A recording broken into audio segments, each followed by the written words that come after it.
Welcome to the show. What's left of it anyway? Tonight, the familiar glow of late-night television has been replaced by an uneasy silence.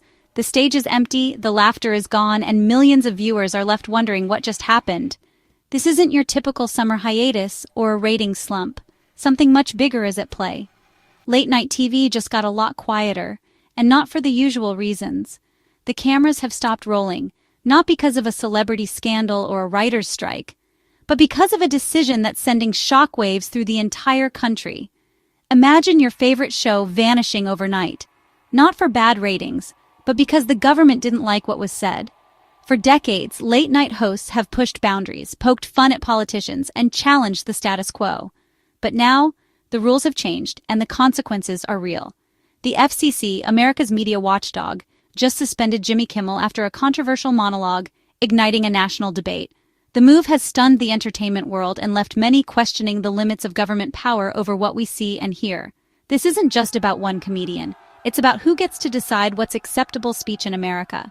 The suspension has sparked protests, heated arguments on social media, and urgent calls from lawmakers demanding answers.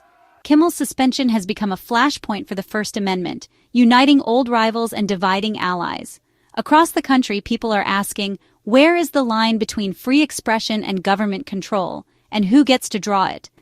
The story began with the assassination of conservative activist Charlie Kirk, and Kimmel's response set off a firestorm. What started as a late-night joke has now become a national crisis, with ripple effects far beyond the world of television. We'll break down what Kimmel said, why the FCC acted, and how this has spiraled into a battle over free speech. We'll hear from legal experts, politicians, and everyday Americans caught in the crossfire of this unprecedented showdown. This isn't just Hollywood drama, it's a real-world test of America's core principles. The outcome could redefine the boundaries of free speech for a generation. Stay with us as we unravel the story behind the late-night shockwave. It started on a Monday night. The city was winding down, but millions of Americans were still wide awake, tuning in to their favorite late-night shows. In living rooms across the country, anticipation buzzed in the air. Everyone wanted to hear what the comedians would say about the day's shocking events.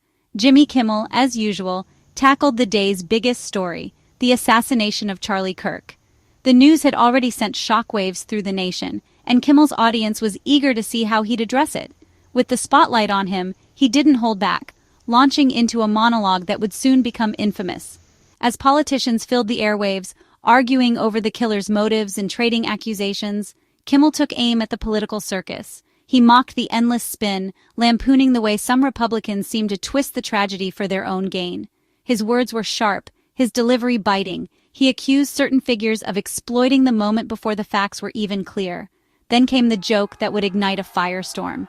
Kimmel quipped, perhaps too sharply, that the gunman was a MAGA Republican trying to make the left look bad. The audience's reaction was mixed. Some laughed, others shifted uncomfortably in their seats. The line blurred between satire and accusation, and the tension in the room was palpable. For Kimmel's loyal fans, it was classic late-night satire, bold, unfiltered, and unafraid to take on the powerful. Social media lit up with praise, with many calling it a much-needed dose of truth in a chaotic news cycle. Memes and clips spread rapidly, and hashtags supporting Kimmel trended overnight. But for critics and a nervous government watching the fallout, it was something else entirely. They saw Kimmel's words as reckless, even dangerous, accusing him of spreading misinformation and deepening the country's wounds. The backlash was instant, with officials scrambling to respond and media outlets dissecting every word. Conservative pundits took to the airwaves, accusing Kimmel of mocking a national tragedy and muddying an active investigation. Protesters gathered outside the network's headquarters, demanding accountability. Headlines blared with criticism, and the debate over comedy's limits raged on. The monologue clip went viral, racking up millions of views within hours. Outrage grew on both sides, and calls for ABC to take action intensified. The network found itself at the center of a cultural storm, with executives facing mounting pressure from all directions. This wasn't just a joke gone wrong, it was a moment that captured the nation's anxiety. The context, the timing, and the raw emotions of a country on edge all collided in a single late-night segment. The story dominated headlines, and the sense of unease was impossible to ignore. Kimmel's words were seen by many as fueling division, and the perception of irresponsibility only grew. The controversy set the stage for something bigger, a debate about free speech, media ethics, and the role of comedy in a fractured society. Government officials hinted at possible intervention, and the stakes felt higher than ever. The monologue had lit a fuse, and everyone could sense that an explosion was coming. Newsrooms buzzed with speculation, and the country braced for what would happen next. The question lingered in the air. Was it fearless satire, or a reckless abuse of a powerful platform? In a nation already divided, the answer would depend on who you asked. The outrage didn't stay online. It reached FCC Chairman Brendan Carr. The FCC rarely polices political speech, but Carr saw Kimmel's comments as crossing a line.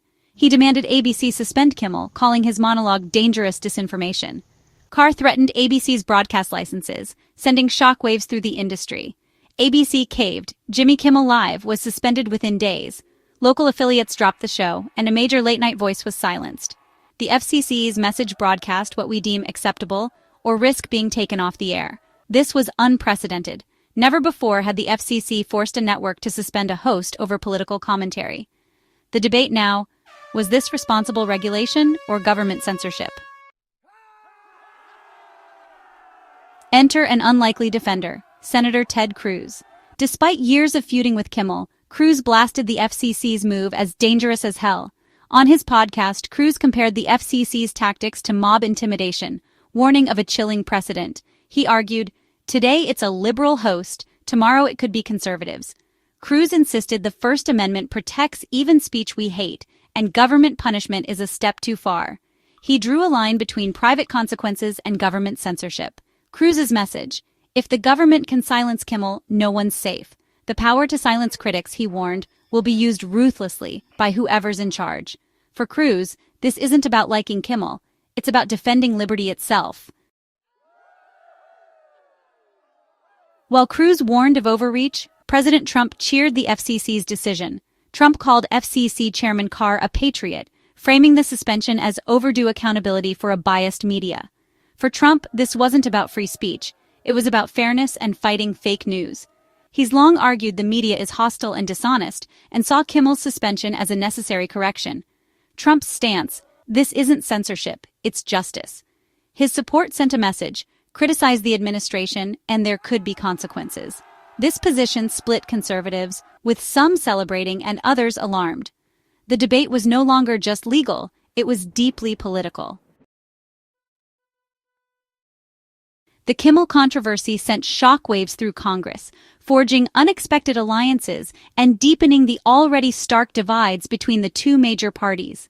The incident quickly became a lightning rod for debate, with lawmakers scrambling to stake out their positions as the story dominated headlines and cable news.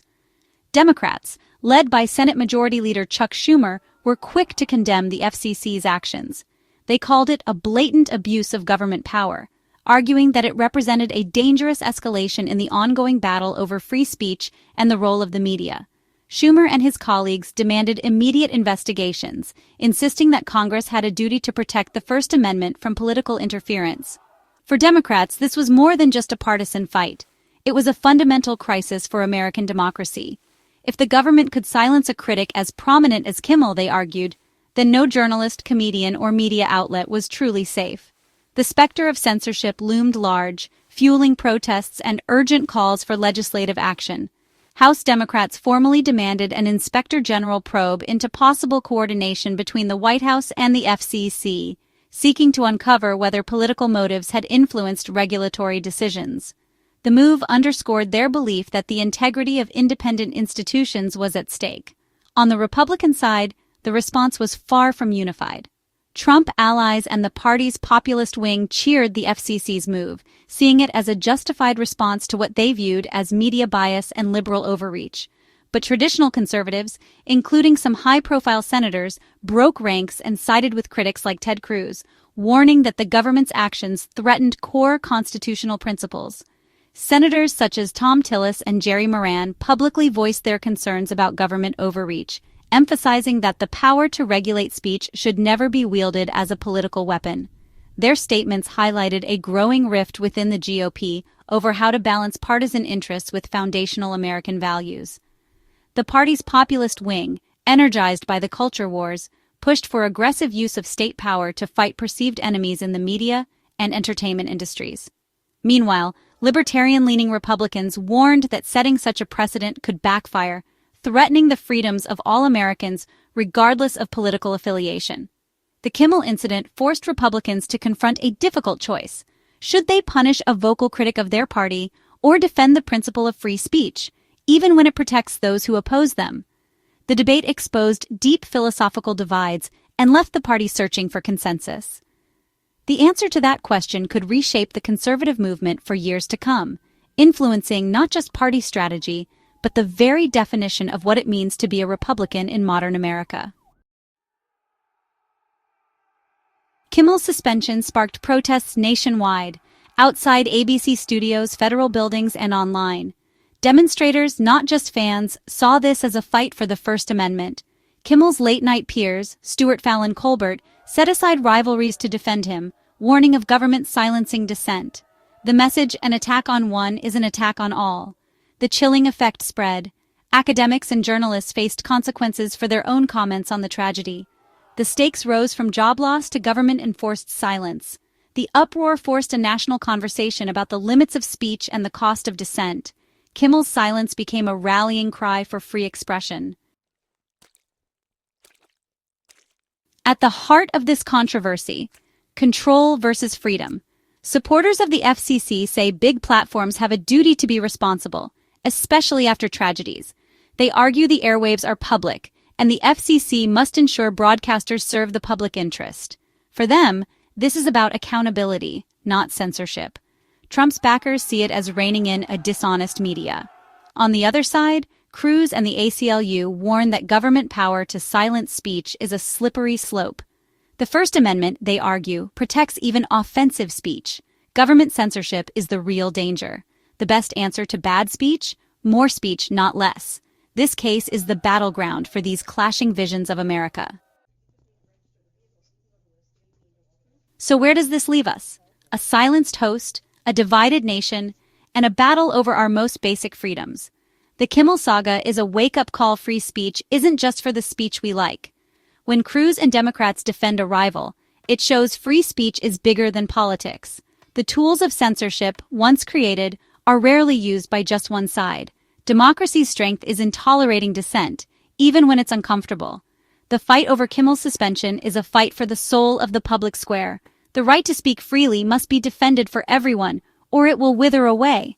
This isn't just Kimmel's fight, it's everyone's, and it's one we can't afford to lose.